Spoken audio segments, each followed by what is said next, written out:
name is Terri Kajiwara.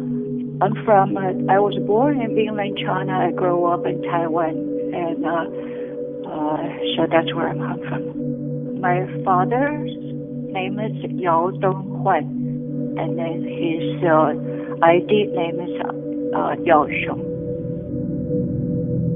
My father just very spoiled me, and because before I was born, I have 3 brothers and 2 sisters. They were all died in infant age. They either they died in disease of smallpox or measles, could be anything.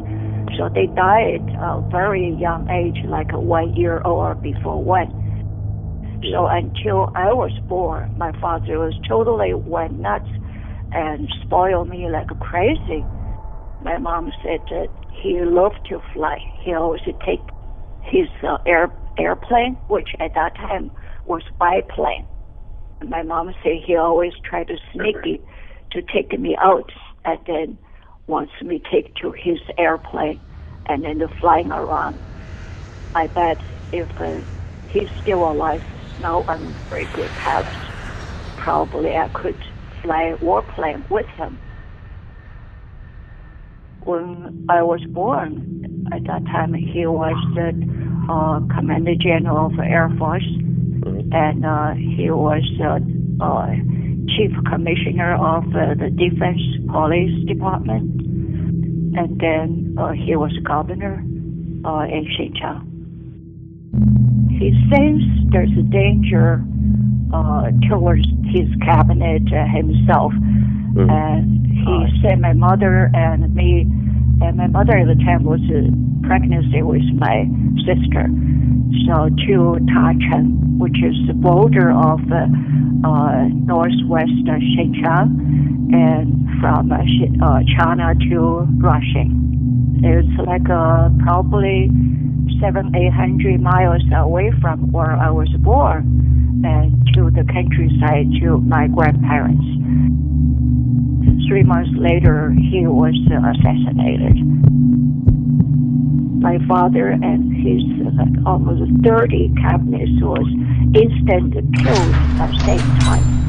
So after that, and then 1945, after the war, and the government really reflect their appreciation about what my father had devoting himself, did all those tremendous job to create benefit to the people, to the country, to improve everything.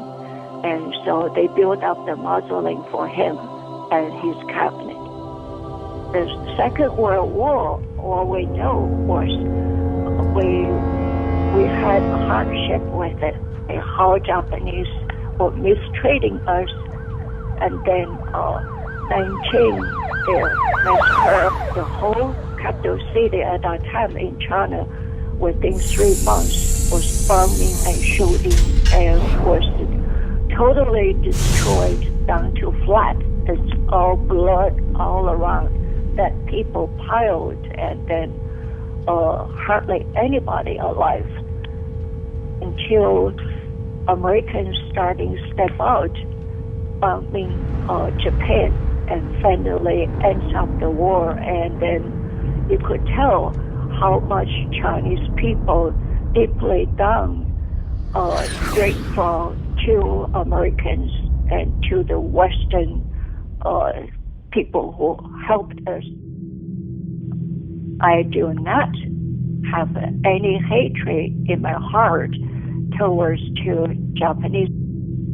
People change, the world change. Japanese, in a way, the whole country already was punished.